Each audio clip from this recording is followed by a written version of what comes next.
क्यों अपने को नष्ट करना चाहते हो? किसी की भी निंदा की, किसी भी बात की अहम बुद्धि करके वही तुम्हें भ्रष्ट कर देगा, वही बहुत जोर की वृत्ति आपके अंदर दोष की आ जाएगी। इसलिए नो श्रणवन, किसी की भी निंदा कभी भी मत सुनो, तत्काल अंगुली कान में डाल। बहुत बड़ी हानि है इससे। ये 100 बार तो श्लोक आए होंगे ऐसे जिनमें वर्णन किया। नो श्रणवन, ये आप सत्संगी हैं, अपने ऊपर आप कृपा करें, कभी किसी की भी निंदा। अरे बहुत विचित्र बात है, निंदा की तो बात जाने दो, अगर भजन करते हो हल्का शब्द निकल जाएगा तो भजन में विक्षेप पड़ जाएगा। हल्का शब्द हो गया तो भजन में विक्षेप पड़ जाएगा। ये हम देखते हैं, शब्द में त्रुटि हो गई तो भजन में, फिर ये लोग जो बड़े बड़े अपराध करते हैं, भगवान जाने इनकी क्या गति होगी। कैसा इनका हृदय है कि ये मुस्कुरा रहे हैं अपराध करके। हल्का वचन निकल जाए जो सम्मान पूर्वक है लेकिन उनके यथायोग्य नहीं है, तो उसमें भजन में अंतर पड़ जाए। नो श्रवण, एकदम आदेश कर रहे हैं, किसी की कहीं भी निंदा है जो कान में उंगली डालो। इसीलिए जीवन भर एक सूत्र रहा है, असंग, किसी से दोस्ती नहीं रही। क्योंकि जब अपनापन होगा तो खड़े होकर बात करेगा, एक की प्रशंसा करेगा, एक की निंदा करेगा। किसी से भी जरा सी प्रियता से बात कर दो फंस गए। सेवक जी महाराज बहुत सावधानी से कह रहे हैं, तब सुख हरिवंश गुण नाम रसना रटत और बहुवचन अति दुख दानी। तभी सुख है जब हरिवंश के नाम और गुण को ये वाक इंद्री रटती रहे, ये रसेंद्री स्वाद लेती रहे, और कुछ बोले तो दुखदानी, निश्चित दुख में फंस जाओगे।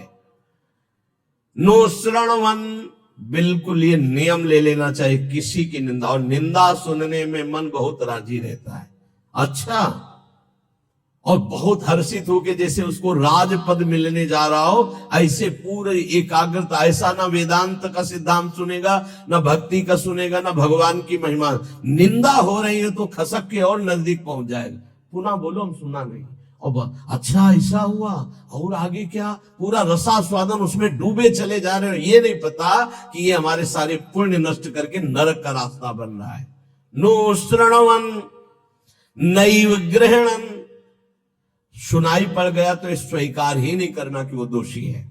नहीं नहीं, भगवान जिसको जैसे चला रहे चल रहे, पूरी सृष्टि उन्हीं के चलाए चल रही। यंत्रारूढ़ानि मम माया, नहीं नहीं, मुझे तो भगवान की दिव्य लीलाओं में जाना है, माया जनित लीलाओं के गुण दोष नहीं देखने। ना सुनना है और ना ग्रहण करना। ग्रहण करना होता है कि वास्तविक ऐसा ही है, हाँ वरे वो तो ऐसा। अब जिंदगी भर जब उसकी बात आएगी तो पहले वो दोष हो जाएगा। अच्छा, वो घृणास्पद भाव तुम्हें भगवत प्राप्ति कभी नहीं होने देगा। घोर पापी में, नीच में भी स्वाराध्य बुद्धिर मम, मेरे आराध्य राधा वल्लभ लाल विराजमान है, ये भाव रखना है। कर सकल तनु भृताम क्वापि दोषम गुणम वा, जितने भी शरीरधारी हैं किसी के ना दोष सुनना है ना ग्रहण करना है। वृंदावनस्थ सत्वान्यखिल गुरुधिया सन्नमन दंड पातई, ऐसे भजन बचता है। ऊपर वाली पंक्ति से भजन बचता है। परदोष दर्शन, परदोष वर्णन, परदोष श्रवण और परदोष चिंतन, ये सर्वनाश कर देता है। सर्वनाश सच्ची मानिए, किसी का भी उपहास कभी मत करना, कभी निंदा मत करना, कभी निंदा मत सुनना। नहीं, 100% आप लिख लो, कुछ दिनों में वो आपके ऊपर हावी होगा। किसी के प्रति भी दोष बहुत बहुत बहुत देखा है, बहुत बार देखा है।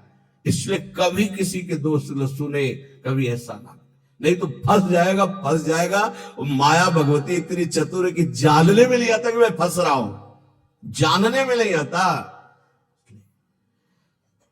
और वृंदावन में तो कभी भूलकर किसी के प्रति दोष न करे, क्योंकि लाडली जी ने पसंद किया, उसको रखा है, तो फिर हमें दोष करने की क्या सामर्थ्य है।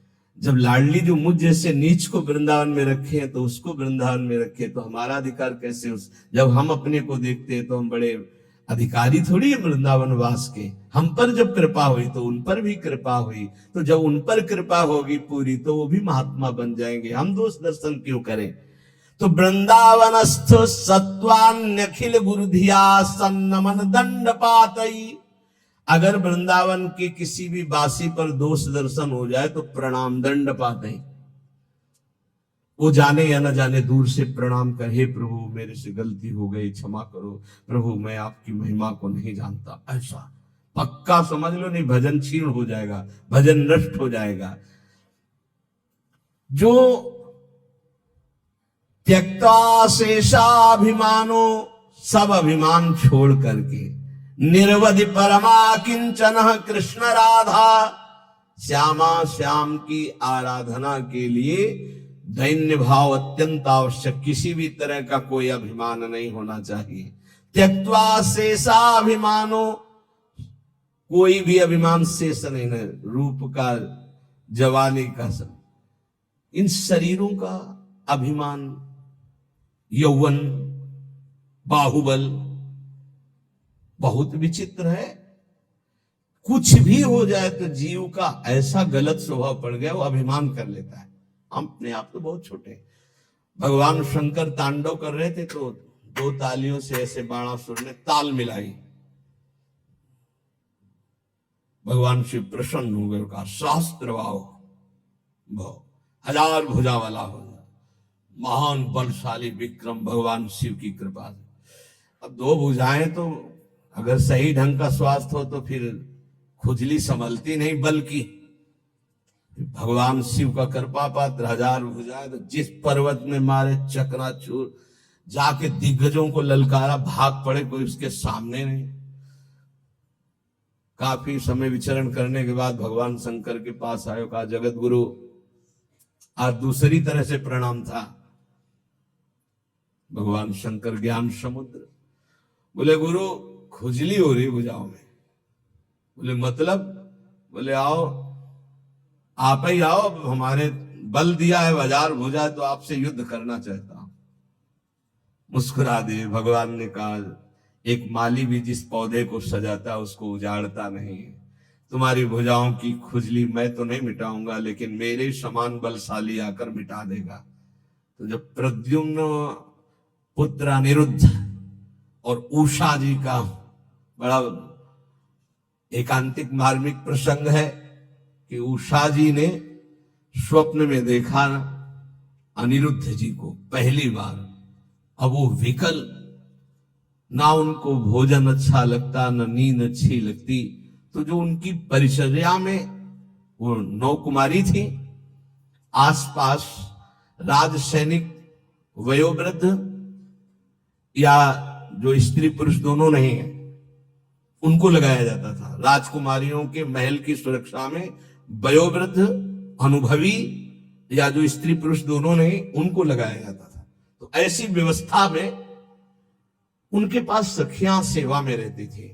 कभी कभी कोई सूचना मिलने पर बाणासुरा के मिल जाता। अब उषा जी को इस तरह विक्षिप्त देख करके न भोजन, न नींद, न बल, तो उनकी एक बहुत प्रिय सखी चित्रलेखा थी, जो बड़ी योगिनी थी, शक्ति संपन्न थी। उसने कहा सखी, मेरी सखी होते हुए तुम इतना उदास, बोलो ना, कोई ऐसा विषय है जो गुप्त विषय तुम बता नहीं सकती, वही तुम्हें इतना विक्षिप्त कर रहा है। मैं समझ रही हूं कोई विषय तो है। तो उनका सखी, मुझे एक स्वप्न में 9 कुमार के दर्शन हुए और अब मैं उसके बिना जी नहीं सकती, पर मैं ये नहीं जानती को है कौन, कहां का है, क्या है, पर स्वप्न में मैंने देखा। तो उनका स्वप्न में आपने देखा तो त्रिभुवन का कोई ऐसा नहीं है जिसका मैं चित्र न बना सकूं, और तुम्हारे सामने साधारण कोई आ नहीं सकता, क्योंकि साधारण से तुम मोहित नहीं हो सकती। तो मैं असाधारण महापुरुषों के परिवारों का चित्रण करूंगी, तुम केवल इशारा दे देना, मैं योगिनी हूं, अपहरण उसका मैं कर लूंगी। स्वप्न में देखा था अनिरुद्ध जी को। और बड़े बड़े नागलोक, स्वर्गलोक, सब लोगों के बड़े बड़े जो सुंदर हैं, गंधर्व हैं, देवता हैं, यक्ष हैं, फिर मानव लोक का। तो जय भगवान श्री कृष्ण का चित्र आया तो मुस्कुराए, बोले बस कुछ मिलता जुलता ऐसा ये तो नहीं है प्रद्युम्न जी। बस कहा बिल्कुल नजदीक पहुंच चुके हो, मिलता जुलता ही चित्र है बिल्कुल। और जे ही अनिरुद्ध जी का आया सो रो पड़े, बोले यही मेरे चित्त का अपहरण करने वाला। बोले बहुत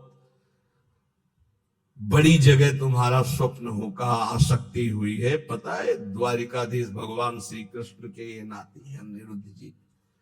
सुदर्शन चक्र का रात दिन पहरा रहता है द्वारिका में, किसी का भी प्रवेश नहीं। बहुत महान जगह तुम्हारी आसक्ति हुई, पर मैं अपने प्राण त्याग कर भी सखी तुम्हें मुस्कुराते देखना चाहती हूं।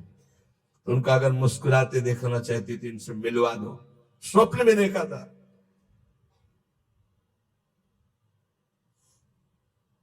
भगवान सुदर्शन चक्र से प्रार्थना की, वो योगिनी थी कि बिना भगवान श्री कृष्ण की इच्छा के अनिरुद्ध जी का उषा जी के स्वप्न में जाना असंभव है। वो संभव हुआ तो श्री कृष्ण इच्छा से। तो हे सुदर्शन जी, आप भगवान श्री कृष्ण के पार्षद हैं, यदि श्री कृष्ण की इच्छा से ऐसा हुआ है तो मुझे उनकी इच्छा का संपादन करने के लिए आप निर्विघ्न मार्ग दीजिए। चली गई। सुदर्शन जी ने बादल पूछ पलंग से उठा लिया अनिरुद्ध जी को। योगिनी थी, महल में आके उषा जी ने देखा, जो मेरे स्वप्न का विषय थे वो साक्षात गले लग गई चित्रलेखा जी के और कहा तुम धन्याति धन्य मुझे कर दिया। अनिरुद्ध जी की जब आंख खुली तो अपना महल नहीं है तो धैर्यपूर्वक समझाया कि मैं अपहरण करके लाई हूं, ऐसा ऐसा ऐसा। भगवान श्री कृष्ण के पुत्र कामदेव प्रद्युम्न जी और उनके पुत्र अनिरुद्ध जी ये भगवान ही है। वासुदेव संकर्षण प्रद्युम्न अनिरुद्ध, जैसे राम लक्ष्मण भरत शत्रुघ्न, ऐसे ही वासुदेव संकर्षण प्रद्युम्न अनिरुद्ध, ये भगवान ही चार रूपों में। भगवत स्वरूप अनिरुद्ध जी। अब तो क्या हास्य विनोद, विविध प्रकार की क्रीड़ाएं। जो वयोवृद्ध संरक्षक थे एक बार निकलते हुए उषा जी को देखा, बाणासुर को सूचना पहुंचाई कि आपकी बेटी के हाव भाव और प्रसन्नता को देखकर लगता है किसी पुरुष का संयोग हो चुका है, तो उनका सबकी गर्दनें उतार दी जाएंगी, बाहर से कौन पुरुष जा सकता है। तो बोले वचन देता हूं इतनी भारी सुरक्षा है कि बाहर से वायु भी बिना अनुकूल हुए हमारे नहीं जा सकती। दैवी शक्तियों का पहरा है। बाणासुर की कुल माता थी जो पूरे नगर की रक्षा करती थी, पर योगिनी चित्रलेखा जी की इस चाल को कोई नहीं जान पाया था। बाणासुर ने कहा ऐसा क्यों, मेरी बेटी को कोई दूषित कर दे मुझ जैसे बलवान के होते हुए। अब उसको कौन रोक। सीधे जो ही गए सो पलंग पे उषा जी और अनिरुद्ध जी पासे खेल रहे थे और सखिया बेटे हाथ से विनोद। जेवी अनिरुद्ध जी को देखो, उषा जी ने देखा, अनिरुद्ध जी तो सिंहवत बंदी बनाने के लिए लाख कोशिश की, मार मार के सैनिकों को। भगवान के स्वरूप है अनिरुद्ध जी। आखिरकार महाबली बाणासुर अपनी शक्तियों का प्रयोग करके अनिरुद्ध जी को बंदी, देवर्षि नारद जी पहुंच गए द्वारिका। प्रभु खोज कर रहे थे अनिरुद्ध जी की, उषा जी के महल में बाणासुर ने बंदी बना लिया है। बलराम जी ने सुना, ये जानते हुए कि हमारा वंशज और उसको बंदी बना लिया, शोणितपुर को नष्ट कर दूंगा। अब बलराम जी द्वारिकाधीश पूरा वैभव। सूचना मिली युद्ध की, तो इधर अपने चेला के साथ भगवान शंकर, बलराम जी के साथ द्वारिकाधीश, आमने सामने युद्ध प्रारंभ। अब भगवान शंकर पशुपतास्त्र तो नारायणास्त्र दिव्यस्त्र, भगवान श्री कृष्ण ने इशारे से कहा कि आप ही का तो रचा हुआ सारा खेल अपने चेला की भुजाओं की खुजली मिटाने के लिए आपने ही तो हमें बुलावा दिया है। एक बाण मारा भगवान श्री कृष्ण ने जन्मणास्त्र, बाणासुर की भुजाओं को जब 4 रह गई सब काट दिया। तो भगवान श्री बस प्रभु बस। तो बोले प्रभु मैं तो आपकी ही आज्ञा का अनुमोदन कर रहा हूं। और आवेश में भरे हुए थे। इतने में उनकी कुल माता जो पूरे राष्ट्र की रक्षा करती थी, दैवी शक्ति, वो दिगंबर होकर खड़ी हो गई। तो भगवान श्री कृष्ण, वहां ये लिखा हुआ है कि यदि अचानक किसी माता बहन के किसी अंग पर दृष्टि पड़ जाए तो दोबारा दृष्टि न जाए। अगर किसी दिगंबर माता बहन की शरीर की दृष्टि आप दोबारा की तो सारे सुकृत नष्ट हो जाएंगे। भगवान होते हुए भगवान श्री कृष्ण तत्काल नेत्र फेर लिए और वहीं युद्ध का समापन हुआ। भगवान शिव जी ने समझाया, फिर उषा और अनिरुद्ध जी का विवाह हुआ। ये अहम इतना पुष्ट कि अपने गुरुदेव से कह रहे थे मेरी भुजाओं की खुजली मिटा दो, बाणासुर। यहां कह त्यक्त्वा शेषाभिमानो निर्वधि परमा किंचन कृष्ण राधा। यदि आप अपने भजन को बढ़ाना चाहते हो तो नो श्रवण नई ग्रहणन, ना किसी की निंदा सुनो और ना स्वीकार करो कि ये दोषी है। सकल तम भ्रताम का दोषम गुणम वा, पूरी सृष्टि के किसी भी जन के दोष या गुण स्वीकार मत करो। गोस्वामी तुलसीदास जी अरे बहुत बड़े महापुरुष हैं, आज तक बचपन से लेकर के आज तक। वो एक बार आए थे भक्तमाली जी, उन्होंने कहा मुझे तो ऐसा लगता है कि आपके ब्लड में ही रामायण है, ब्लड में ही गोस्वामी तुलसीदास जी। हमका मान लीजिए ऐसा ही है, क्योंकि जहां जन्म हुआ वहां का वातावरण ही ऐसा था। डीएनए में ही तुलसीदास जी हैं, सच्ची मानिए। कोई प्रसंग नहीं जाएगा जो विनय पत्रिका और रामायण से उसका।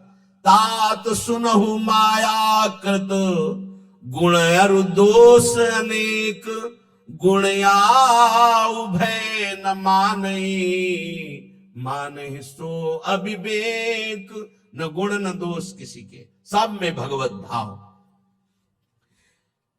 त्यक्त्या शेषाभिमानो, ये बहुत कठिन है अभिमान का त्याग करना।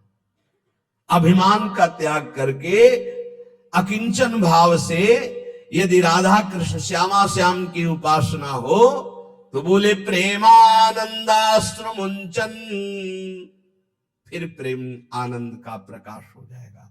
प्रेमानंदाश्रु मुंचन, अश्रु मुंचन करते हुए, ये भक्ति का प्रसाद है। निवसति सुकृति कोपि वृंदावनांत, कोई बड़ा भजनानंदी महात्मा ही ऐसा जो प्रेम से अप्लावित होकर अश्रु प्रवाह करते हुए श्रीधाम वृंदावन वास करे, तो फिर उसकी दशा क्या होती? बोले क्रंदनार्त स्वरेण क्षितिषु, आकाश की तरफ देखता हा प्रियालाल और रो रहा है। परिलुंठन, भूमि में लौट रहा है रज में। सन्नमन, सबको नमस्कार कर रहा है, लताओं को, वृक्षों को, पशु पक्षियों को, जो सामने पड़ता है। नमन प्राण बंधुम, सबको देखता है मानो मेरी आत्मा है, मेरे प्रीतम है। कुरुवंदन्ते तृणान्या दददनु करुणा दृष्टे काकुकोटि, सबसे कृपा कटाक्ष, मुझे अधम पर कृपा करो। ये हमने देखा वैष्णव जनों, मुझे अधम पर कृपा करो, मेरा भजन बन जाए, हम पर श्री जी करुणा करें, मेरा नाम जब चले। और रात दिन भजन कर रहे हैं। और काकुवाणी, दैन्य वाणी के द्वारा सबसे बर्ताव। फिर तिष्ठन्नेकांत वृंदा विपिन तरुतले सभ्य पाणो कपोलम, कभी कभी एकांत में से बैठ करके पाणो कपोलो और रुदन, हा प्रियाजू, हा लाडलीजू, न्यस्याश्रुएण मुंचन नयति, इतना अश्रु भूमि गीली हो गई नीचे की। दिन निशाम को भी धन्यो तनन्य, धन्याति धन्य हो गया वो जो रात दिन प्रिया प्रीतम के चिंतन में है, अश्रु प्रवाह करता है। जो उसको देख ले, जो उससे बोल ले, अमोघश्च, निश्चित उसका परम कल्याण हो जाएगा। वह परमात्मा नीचे है, ऊपर है, वही पीछे है, वही आगे है, वही दाहिने, वही बाएं है, वही सर्वत्र है। जो ऐसा जान जाता है, न पश्यो मृत्युम पश्यति न रोगम नोत दुखाता सर्वः पश्यः पश्यति सर्वमाप्नोति सर्वस इति। जो ऐसा अनुभव कर लेता है, गीता जी, बहिरंतश्च भूतानाम अचरम चरमेव च सूक्ष्मात् तद्विज्ञेयम दूरस्थम चान्तिके च तत्। वो दूर है, वो बहुत नजदीक है, वो बाहर है, वो भीतर है, वो ऊपर है, वो नीचे है, वो समस्त भूतों में है। ऐसा जो अनुभव कर लेता है वो जीवन मुक्त महापुरुष होता है। तो या करें, न पश्यु मृत्युम पश्यति, मृत्यु की ताकत नहीं उसको देख ले जो ऐसा अनुभव कर लेता है। इतनी ऊंचाई पर होता है कि मृत्यु का प्रहार स्पर्श भी नहीं कर सकता। न रोगम, कोई रोग उसे दुख नहीं पहुंचा सकता। नोत दुखता, कोई भी भयानक विपत्ति दुख इसका स्पर्श नहीं कर सकती। समझो इस बात को। यदि भगवत प्राप्ति हो गई तो कोई भी दुख, कोई भी रोग, कोई भी शोक, कोई भी भयानक विपत्ति, बोले स्थिति कैसे प्राप्त होती? ये सनत कुमार जी के वचन है। बोले आहार शुद्धौ सत्व शुद्धे सत्व शुद्धौ ध्रुवा स्मृति स्मृति लंबे सर्वग्रंथि नाम विप्रमोक्ष। जिसका आहार शुद्ध है, चरित्र शुद्ध है, आचरण शुद्ध है, वही महापुरुष स्मृति को प्राप्त होता है। सत्व शुद्धि, आहार शुद्ध होने पर ही अंतःकरण शुद्ध होता, अंतःकरण शुद्ध होने पर आचरण पवित्र होते। चरित्रवान, जो पवित्र चरित्र वाला, वही भगवती स्मृति को जागृत करता है। ये दैवी शक्ति है स्मृति, अखंड स्मृति। जिस समय अखंड स्मृति जागृत होती है तो कह रहे स्मृति लंबे सर्व ग्रंथि नाम विप्रमोक्ष, समस्त ग्रंथियां छिन्न भिन्न हो जाती हैं और वो जीवन मुक्त महापुरुष हो जाता है। इसलिए इन कामों से दूर रहो। निवृत्ति, श्री सनत कुमार जी का उपदेश, निवृत्ति कर्मणः पापात् सततम पुण्यशीलता सद्वृत्ति समुदाचारः श्रेय एतदनुत्तमं मानुष्यम सुखम प्राप्य यह सज्जात समुहति नालम स दुख मोक्षाय संगो वै दुख लक्षणाः। भूल कर भी कोई पाप कर्म मत करना, नहीं तो ये नष्ट कर देगा। कोई और नहीं, तुम्हारा पाप कर्म ही तुम्हारी बुद्धि में बैठकर या अन्य की बुद्धि में बैठकर तुम्हें दंड दे देगा। सदा सत्कर्म करो, सदाचरण करो, पाप कर्म से डरो।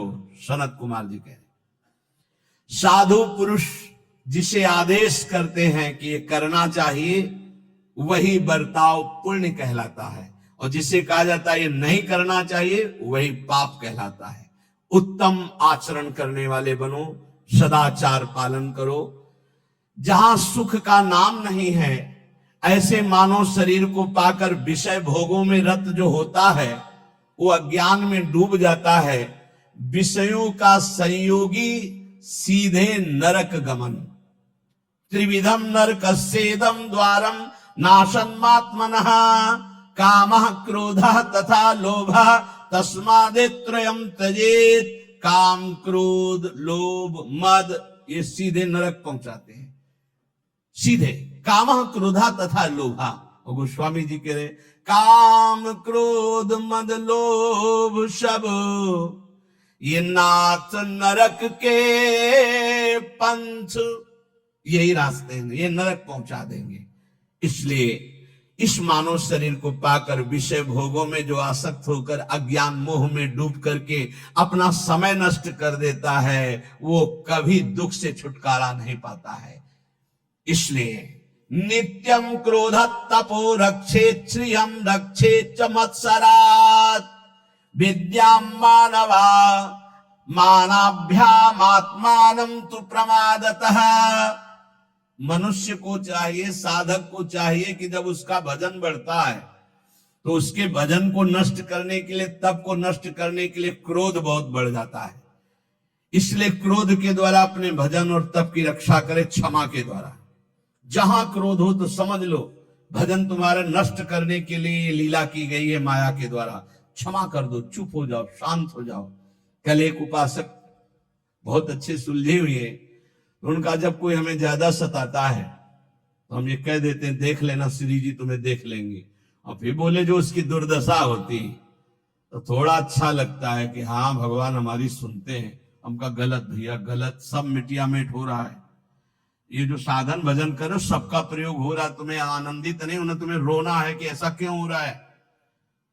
तुम्हें प्रार्थना करनी कि हे प्रिया जो यदि मेरे मन में भी आ जाए तो इसको दंड मत देना, तब तुम्हारा भजन बचेगा। अगर ऐसे आनंदित होने लगे ना तो भजन भी नहीं होगा, आगे उल्टा आप पे आना शुरू हो जाएगा। तब सोचोगे कि भगवान तुम्हारी सुनते नहीं। नित्यम क्रोध तपो रक्षेत, अपनी रक्षा तपस्या और भजन की क्रोध से कर लो, नहीं ये नष्ट कर देगा क्रोध। ऐसा होता है जब गुस्सा आती तो बाहरी गुस्सा हम अगर रोक लेते तो अंदर से चलने लगता है कि ठीक है हम तो कुछ नहीं बोल रहे, पर हम जिनकी आराधना कर रहे हो तुम्हारे देख लेना पक्का हो जाएगी, पर तुम्हारा भजन चला जाएगा, ये बात पक्की। तो यहां कह रहे कि नित्यम क्रोध तपो रक्षित श्रेयम।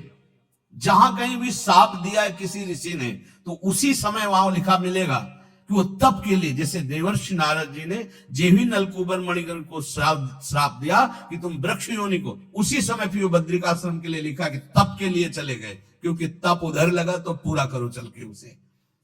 भजन करना बहुत कठिन, करके बचाना बहुत कठिन है, क्योंकि जहां आप भजन बढ़ाएंगे तो माया आपके भजन को छीनने के लिए प्रतिकूल व्यवहार करने वाला भेजेगी और आपको क्रोध दिलाएगी। यदि आप क्रोध नहीं दिलाए तो चतुर बचा ले गए भजन को, और अगर गुस्सा आ गई तो अहित तो उसका हो ही जाएगा, पक्का है जो आपको क्रोध दिला रहा है, लेकिन आपका भी अहित हो जाएगा क्योंकि आपका भजन क्षीण हो जाएगा। नित्यम क्रोध तपो रक्षेत, नित्य सावधान रहो, तुम्हारे सामने तुम्हारे भजन और तप को नष्ट करने के लिए भेजा जाएगा। नित्य सुरक्षित भजन को बढ़ाना है गुस्सा दिलाने के लिए। रक्षित श्रियम रक्षित च मत्सरात, जो भागवतिक ऐश्वर्य प्रकट होता है उसका नाश हो जाता है दूसरों पर ईर्ष्या करने से। ध्यान रखना है। सनत कुमार जी बोल रहे तुम्हारा भजन क्यों नहीं प्रभाव दिखाई दे रहा, तुम्हारा तप क्यों नहीं आगे बढ़ रहा, बोले गुस्सा करते हो इसलिए तुम्हारा भजन क्षीण हो जाता है।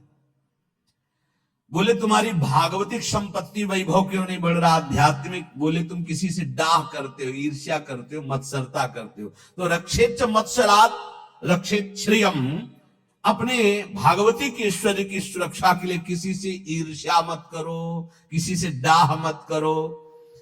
विद्याम मानावमानाभ्याम आत्मानं तु प्रमादतः, तुम्हें जो ज्ञान प्राप्त हुआ है वो नष्ट हो जाएगा यदि मान सम्मान में लग गए या अपमान में बुरा मानने लगे। मान सम्मान को अच्छा मानने लगे और अपमान को बुरा मानने लगे जो संसारियों को लगता है। अगर तुम ऐसा माने तो तुम्हारी विद्या नष्ट हो जाएगी जो तुम्हें भागवतिक ज्ञान प्राप्त हुआ है। इसीलिए श्रीपाद प्रबोधानंद जी ने वृंदावन महिमामृत में कहा, सम्मानम कलयाति घोर गरलम नीचापमानम सुधाः, सम्मान को घोर विष के समान समझो, नीच पुरुषों द्वारा किए हुए अपमान को अमृत के समान समझो। नीच पुरुषों के द्वारा जिसे तुम अपने शासन में ले सकते हो, तप के द्वारा नष्ट कर सकते हो या व्यवहार बल के द्वारा नष्ट कर, सब कुछ है, लेकिन आप सह गए, कुछ नहीं बोले। नीचा अपमानम सुधा, अमृत की तरह पी गए अपमान को, तो आप अपने भजन को बचा ले गए, अपने ज्ञान को बचा ले गए, अपनी विद्या को बचा ले गए। और यदि कोई सम्मान कर रहा है, आप हर्षित हो रहे, आनंदित हो रहे, मेरा सम्मान हो रहा है, तो आपका सद्ज्ञान नष्ट हो जाएगा। बोल रहे श्री शरद कुमार जी, विद्याम मानावमानाभ्याम आत्मानं तु प्रमादतः, जो विद्या है, जो ज्ञान है आपका, वो इसीलिए प्रवीण नहीं हो पा रहा क्योंकि मान अपमान में आप उसको खो देते हैं। मान अपमान विद्या को नष्ट कर देता है, ईर्ष्या भागवतिक ईश्वर को नष्ट कर देती है, क्रोध भागवतिक भजन और तप को छीन कर देता है। अब अपनी आत्मा के बंधन को बचाइए प्रमाद से। कह रहे मात्मानम तु प्रमादतः, प्रमाद जो आपकी दिनचर्या है, जो आपका भागवतिक नियम है, जो भजन नियम है, इनमें प्रमाद बहुत बड़ा विघ्न पैदा। अरे कर लेंगे ना, 11 माला ही तो बोला है, 2-3 दिन अगर नहीं करेंगे तो आगे चलकर जोड़ के कर लेंगे। नहीं नहीं नहीं, नियम नियम होता है। अगर नियमावली का प्रमाद के द्वारा तिरस्कार करोगे तो आप अपने आत्मा को इस संसार बंधन से मुक्त नहीं कर पाओगे। इसलिए कह रहे हैं मात्मानम तु प्रमादतः, प्रमाद से अपने आप की रक्षा कर लो। ये प्रमाद ना करने योग्य कार्य को करना और करने योग्य कार्य को टाल देना, ये प्रमाद कहलाता। अप्रमादी भगवत प्राप्ति करने की योग्यता रखता है। क्या? ना करने योग्य कार्य को टाल देता है और करने योग्य कार्य को जो काल करे सो आज कर, जो आज करे सो अब, और जो बुरा कार्य का संयोग बनता है उसे कल के लिए टाल देता है, कल से परसों के लिए टाल देता है। वो उसको टालता रहता है बुरे भाव को, और अच्छे भाव को तत्काल करता है, उसे अप्रमादी कहते हैं। जो प्रमादी होता है वो अच्छे भाव को कल के लिए टाल देता है, बुरे भाव को तत्काल कर लेता है। तो इससे आत्मबंधन उसका दृढ़ हो जाता है। आनुशंस्यम परो धर्मः क्षमा च परमं बलम, आत्मज्ञानम परम ज्ञानम सत्यम ही परमं हितम। सबसे बड़ा विश्व में बलशाली कौन है? जो क्षमावान है। जो आपके प्रति अपराध करे आप क्षमा कर दो तो आप बहुत बलशाली हो, आपके ऊपर भगवान की विशेष कृपा होगी। और ज्ञान कौन श्रेष्ठ है? जो आत्मज्ञान, सर्वत्र मेरे प्रभु विराजमान है, ये भक्त का ज्ञान होता है। सर्वान वस्तुतया निरीक्ष, और ज्ञानी आत्मस्वरूप अपने में सबको देखता है। और सबसे बड़ा मित्र कौन है? सत्य, सत्य, ये सबसे बड़ा मित्र जो सत्य को स्वीकार करता है। मानो बहुत प्रिय मित्र हमारे साथ है, वो सत्य तुम्हारी रक्षा कर लेगा, सत्य तुम्हें समस्त विपत्तियों से बचा लेगा। संचिन्वन्नेकमेवैनं कामानाम वितृप्तकम व्याघ्यापशुमिवासाद्य मृत्युरादाय गच्छति तथाप्युपायं संपश्येत् दुःखास्यास्य विमोक्षणे। अय उपासक तू ऐसा समझ, सनत कुमार जी कह रहे हैं, जैसे नवीन नवीन घास को देख करके हिरन और हिरनी खूब चरते हैं और विलासिता में मगन हैं, उनको पता नहीं कि व्याघ्र उन पर निशाना लगा चुका है, सिंह उन पर दृष्टि रखे है और अचानक आकर उनको दबोच लेता है। वो अतृप्त रहते हैं, हरी हरी घास चरते हुए हिरनी के साथ भोग विलासिता में अतृप्त ही मृत्यु रूपी दंड उन्हें प्राप्त हो जाता है, सिंह उन्हें फाड़ देता है। ऐसे ही तू जो भोग विलासिता में नए नए भोगों की चाट में मगन है, काल रूपी सिंह तेरे पर निशाना लगाए और तुझ अतृप्त को मृत्यु दंड देकर हटा देगा, इन सब से हटा देगा। इसलिए सावधान।